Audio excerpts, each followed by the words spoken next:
Good morning, Dr. Kabane, CEO and Registrar of Medical Schemes at the Council for Medical Schemes. You've had an interesting talk at the BHF Conference 2023.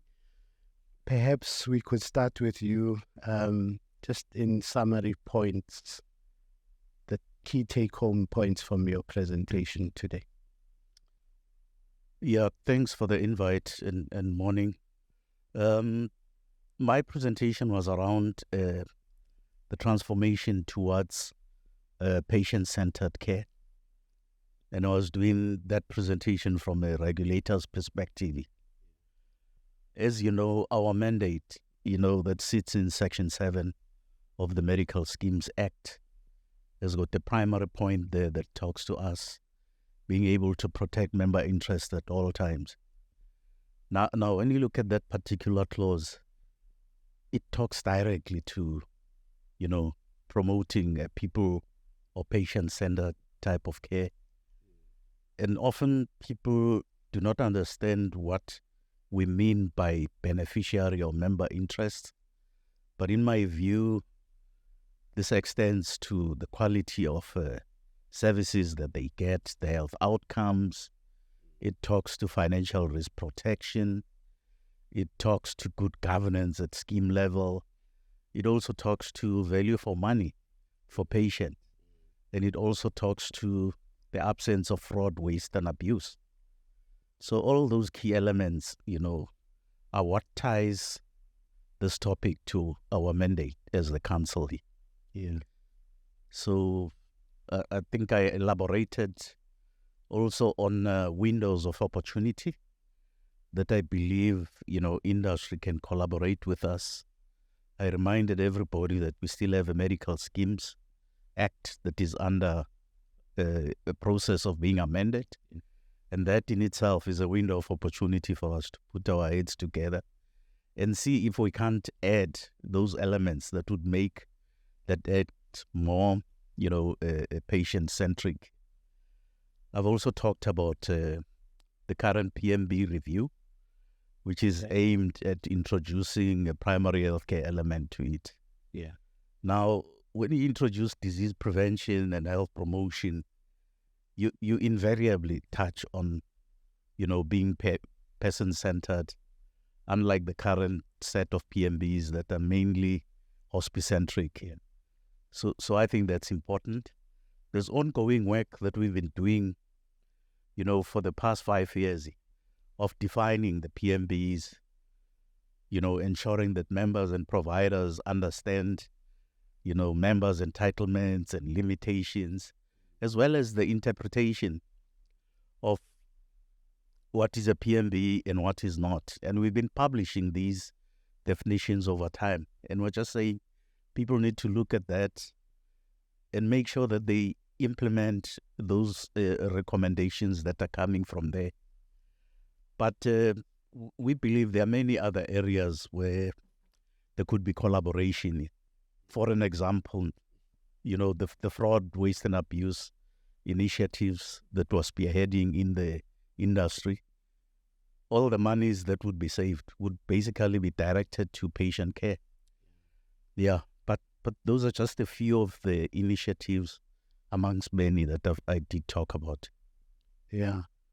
It's quite a load. It's quite a lot, I think, to go through, as part of a process or a journey for the industry.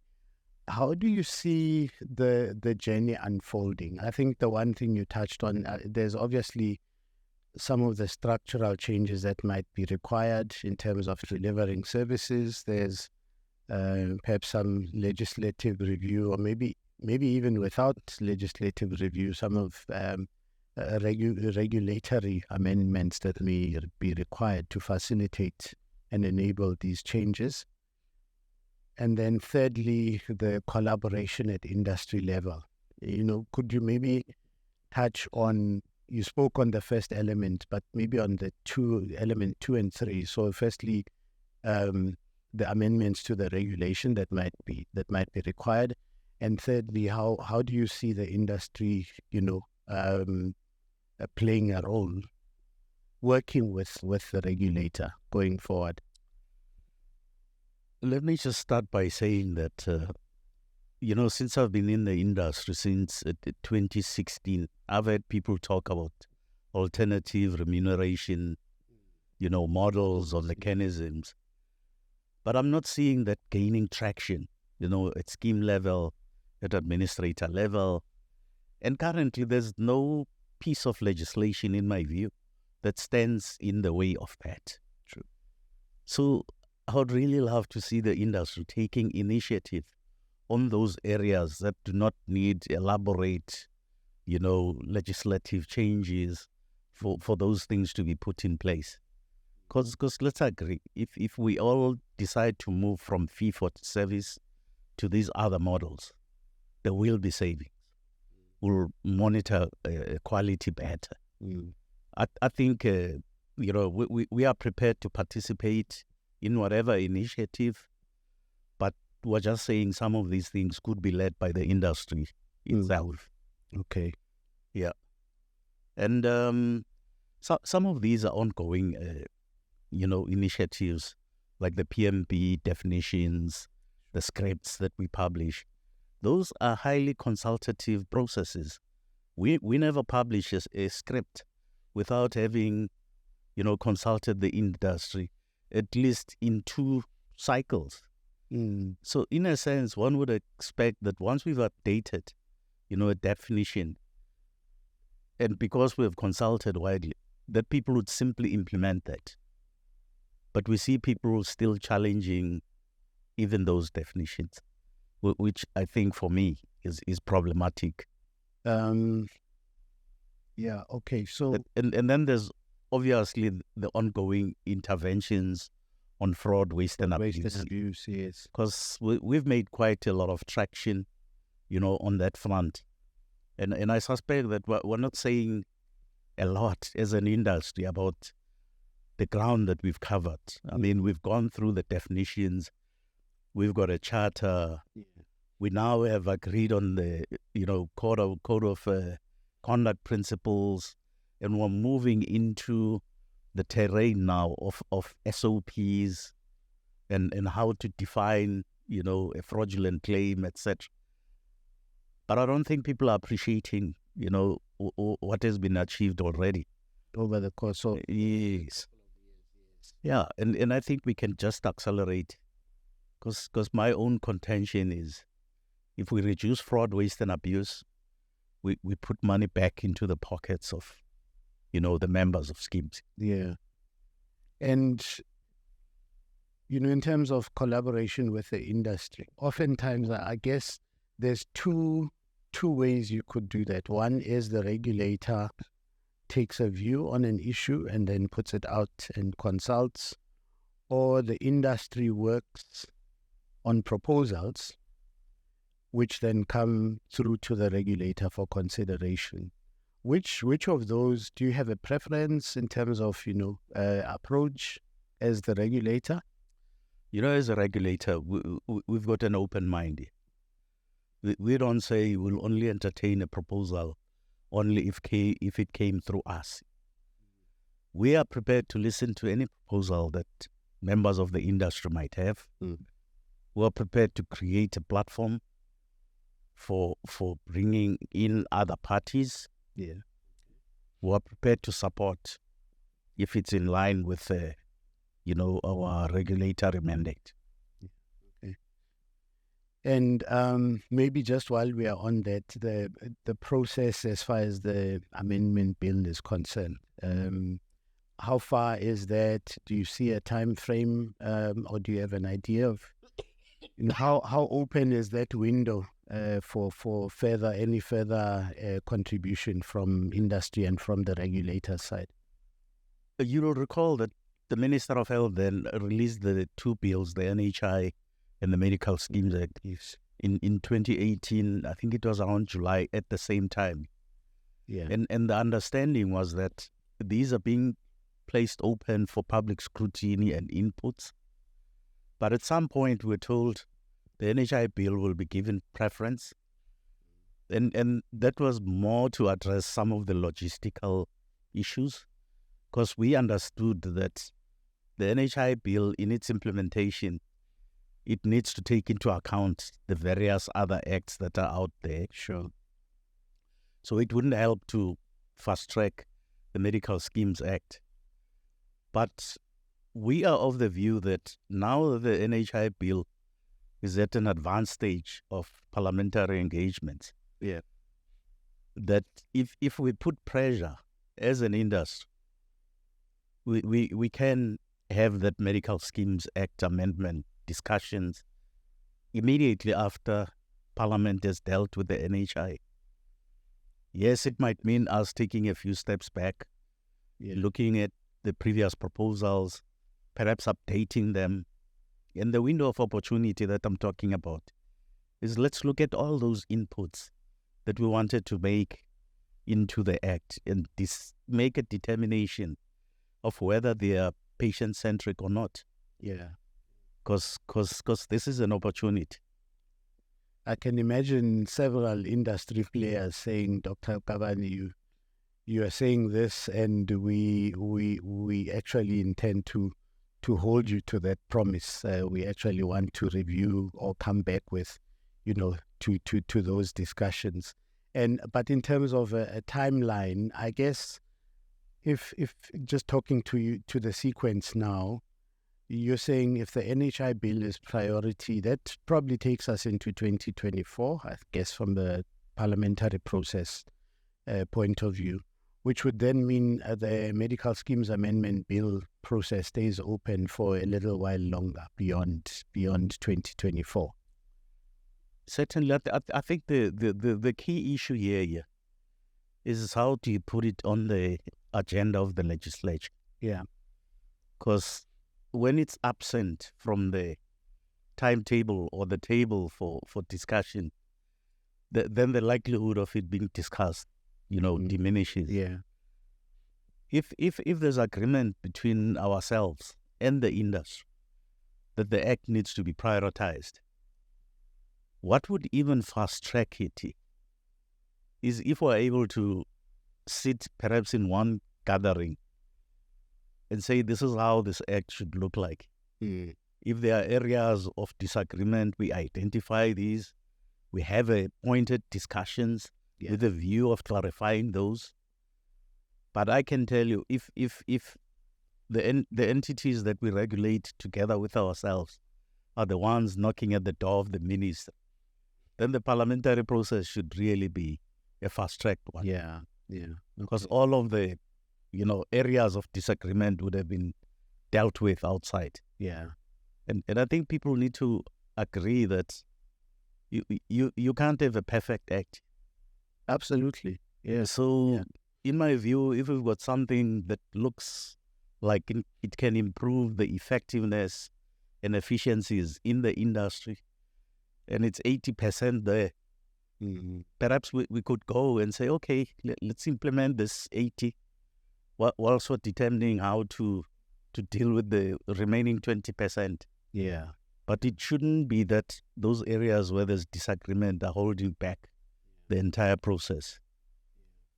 I often think of, just in terms of whether it's a policy stance or how regulation then supports, the health framework. I try and always break it into at least three big components. So one is, how do we provide access? Now I'm moving away from just medical schemes. So I'm thinking, South Africa. How do you expand access? Because we know we've got the medical scheme covered population. We've got, people who are reliant on the public service to provide healthcare services. And you do have that middle. So technically, I guess all of us have access to the public sector. The challenge is the operational capacity on the public sector side. So I think there's that, and then there's the middle piece. Some say, some studies say 3.5 million people, some say 5 million people who are employed, which means technically they can afford to pay something towards cover and take the burden off the state. However, they can't afford your typical medical aid plan. How do you see coverage, I guess, in two fronts? One is on the financial coverage in terms of insurance cover, medical scheme cover, etc. And side by side with that, do you have any thoughts on operational reforms that are required to facilitate that? By that I mean, so if we say some people will have cover through medical aid, it's easy because you say, okay, you have private hospitals, you have whatever. Some schemes have contracts with the public sector, with provinces. So there you're talking, okay, you've got your cover that covers the financial element, and operationally this is how you access care. How do you see that playing out in the journey? Because I suppose the NHI bill doesn't switch on tomorrow, right? There's another, I don't know how many years in between. How do you see the balance between, growing access in terms of financial risk protection and coverage, but also ensuring sufficient coverage in terms of operational capacity between the public and the private sector? Yeah, that's It's a big question. It's complex, I know. And it is complex. Let me start by saying, I'm asking for, I guess we can't wave a magic wand, but we all have some thoughts on how it might play out. yeah, no, let me start by saying that you're aware that there's a process of trying to determine whether medical schemes should be allowed to introduce an option for the low-income earners. Yes. And also a process that will determine the fate of the primary insurance products that exist through the demarcation regulation and through an exemption provided by the CMS. So I don't want to get into that space. Yeah, sure. Because right now we're busy finalizing a process where we've collected all the information and comments from the industry and players, and we're packaging it for consideration by the Minister of Health. So I don't want to pronounce myself there before those things have reached their conclusion. Mm-hmm. And I think all of us must just be patient because we're at the tail end of the story.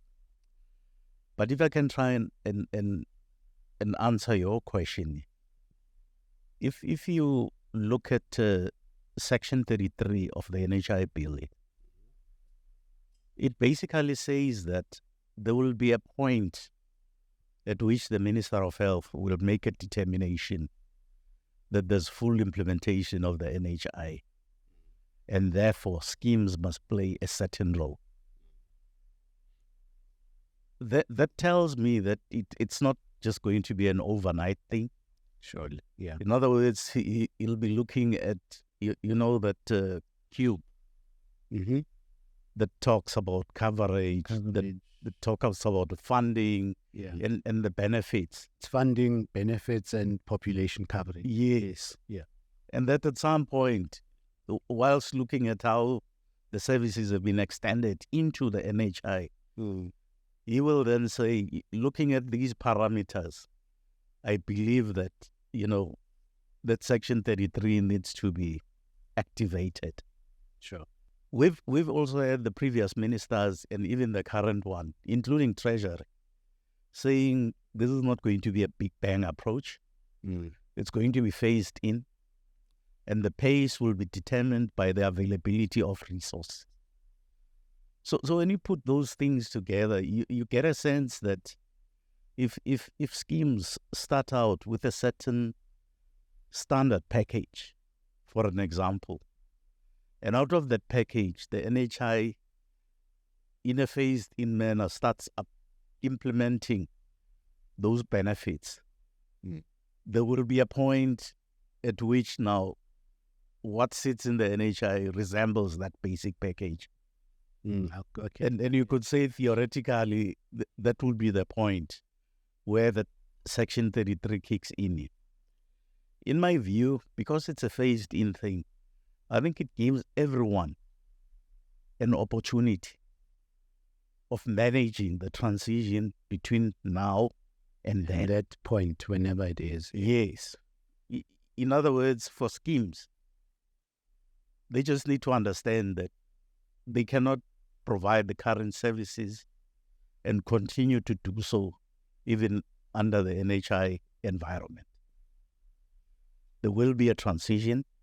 The services may look different. The schemes in terms of their structuring may look different, including the CMS. CMS doesn't envisage itself operating and looking the way it does into that environment. When schemes change function, shape, we will also change.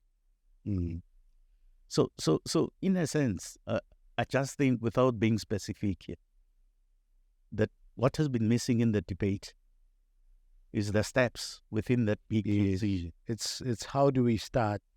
Yes. And how do you manage within that transition? Because I think the vision is quite clear from the bill. Initially the white paper, but now I think the bill articulates that vision. The challenge is, what do you do today to build to that vision, and how do you manage the transition? Yeah. I must say it's, and you would have, listened to the presentations to the Portfolio Committee on Health, that there's great anxiety about both, about the transition and the, what people see as almost like an end point, to say at some point the switch is flipped and certain elements of the health system as we know it today disappear and cease to exist.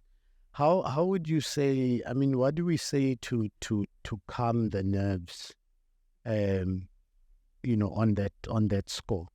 And how do we find ways to assure the players in the health market that they will still have a role to play and a contribution to make towards healthcare in South Africa going into the future?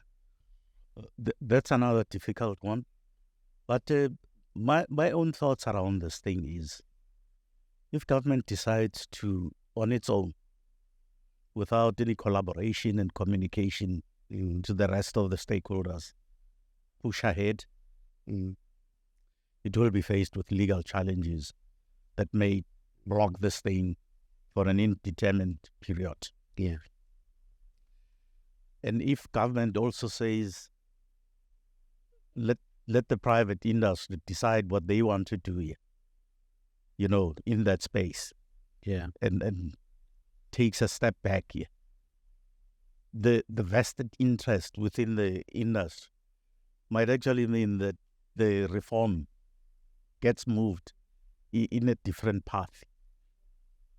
So, in a sense, I think what's going to eventually take place here is that the success will be based on all the parties coming together, mapping out these transitional small steps, agreeing on the big milestones, and in terms of the timing.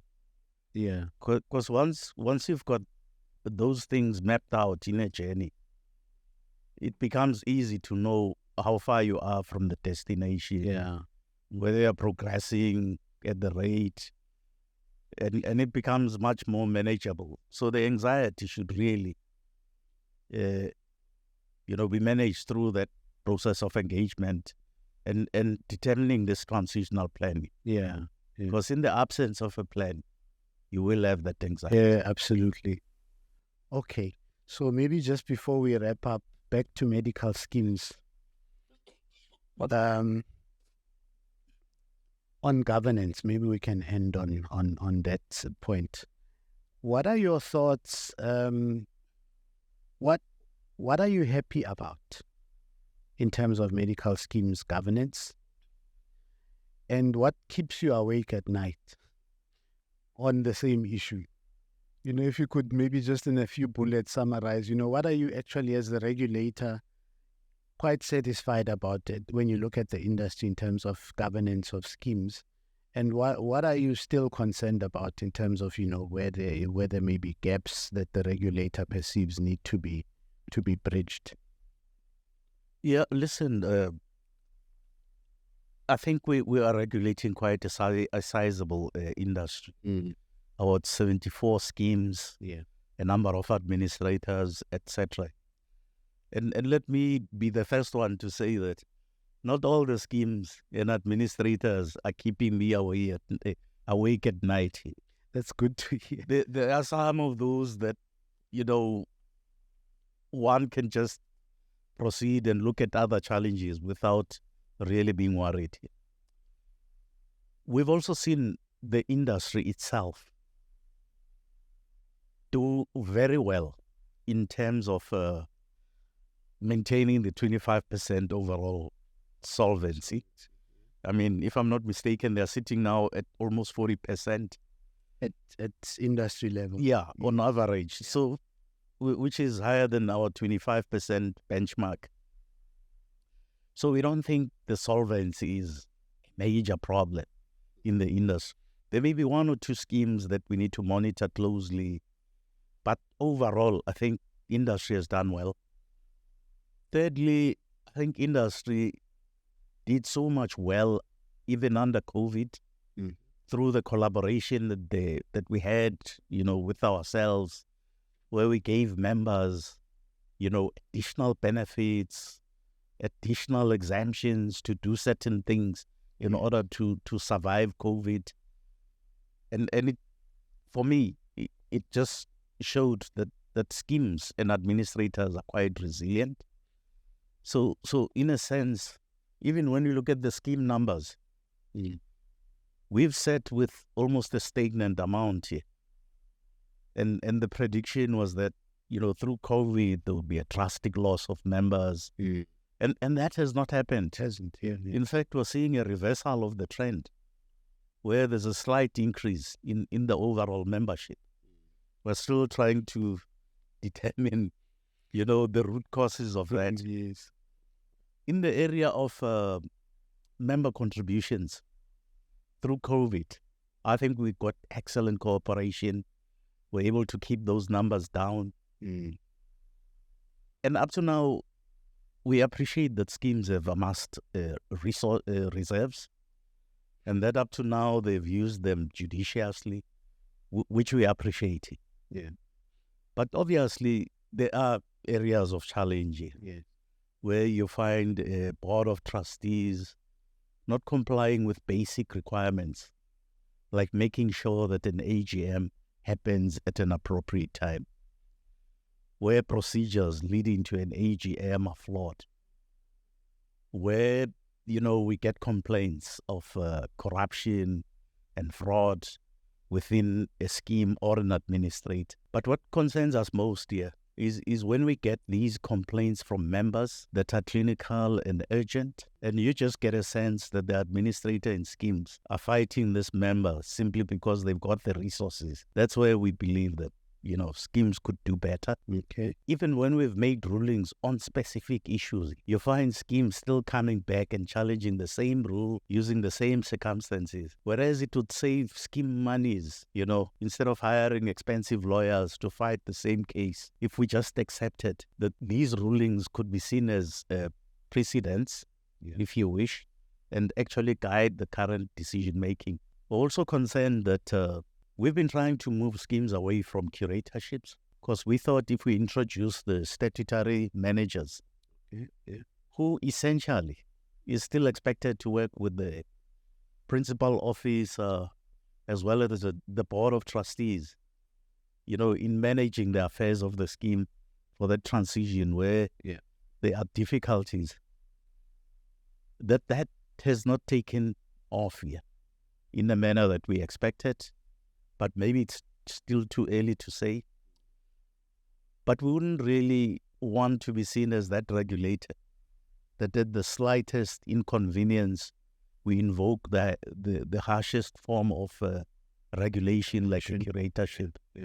Because we think these curatorships are necessary, they're costly, and they don't provide immediate relief for scheme members.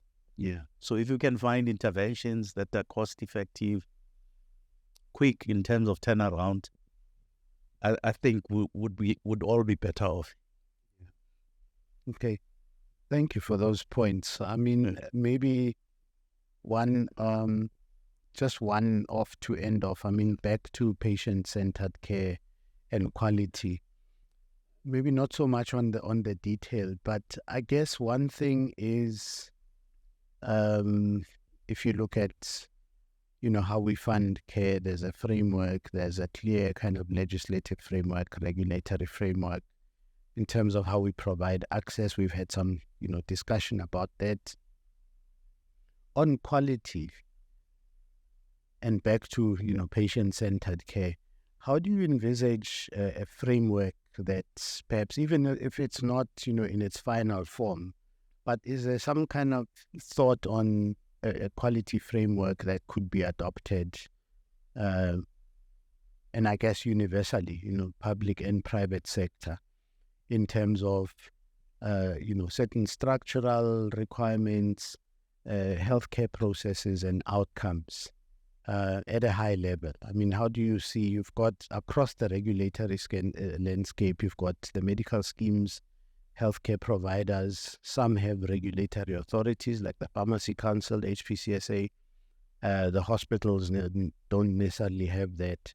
But how do you see a basic start in terms of a quality framework that covers the entire industry? Just for a start, there's something to start with, not necessarily the end point, but is there some point where you'd say, can we start at this point, and through these collaborations between the regulators and the industry, we can have a quality framework for the environment? Listen, in my view, I think there's sufficient data coming from schemes that tells us about the inputs. How many doctors were used in a certain treatment, how much medicines was used, how many people were diagnosed with a certain condition. I think there's sufficient data on that. What's lacking, it's more the process kind of information that says to us, once we've done an HIV test and we've looked at the viral count, what do we do now to keep it low and the patient not to complicate? That data is scarce. Okay. We're also not moving to the gold standard of actually looking at the outputs, the outcomes and the impacts. We know that there may be so many diabetics on treatment, but we don't get a sense of readmissions because of poor control. Okay. We don't get a sense of the complications like amputations because of poor control. Sure. And certainly we don't see the mortality and the health outcomes data.